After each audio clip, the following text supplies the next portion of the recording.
afternoon mga kailaw. Ito na naman po si Ilaw Moto. Nandito tayo sa serye ng ating unboxing. May dumating po tayong parcel mula po sa Lazada. Tara, tingnan po natin to. So ito na po yung dumating na parcel sa Lazada. Buksan po natin. So ang ang laman po ata nito is yung parang para sa mga condiments, sa mga extra. Nakabili ako. Ililink ko na lang kung magkano yung bili natin dito. So, tingnan na natin. Ayan guys, bubuksan natin yung una. Siyempre, yung plastic. Ayan, plastic. So, ito na. Dumating na yung parang lalagyanan natin ng mga condiments. Maliit lang siya guys. Ayan. Tingnan nyo. Maliit lang siya. Nakalagay lang siya dito sa zip tie. Na naka-zip tie. Ngayon, natin. Ayan na siya. So, isa.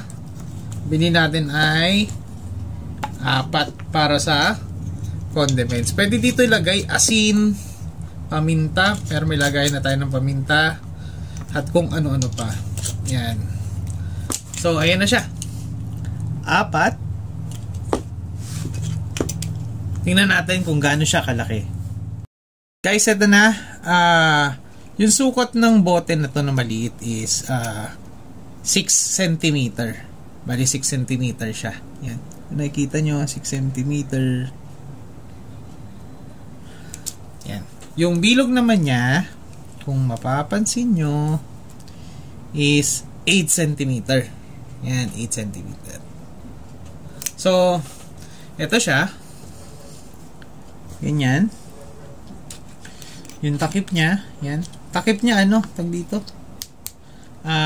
Para siyang yung sa Coke na luma, yun sa bote, parang aluminum. Kaya maganda. Ito naman plastic siya, plastic. Pero okay to. Pang dagdag sa mga natin, condiments. So, ayun, kung order kayo, nililink na lang natin. Kaso sa ngayon hindi na yata pero ililink ko yung yung pinag-orderan ko ng na to, ng mga bote na to. Maliliit lang siya pero pandagdag siya sa condiments kit natin. Ayan. Guys, ito na nga. Ito na yung mga na-unbox natin. Yung mga bote. Yan, sana makatulong sa inyo.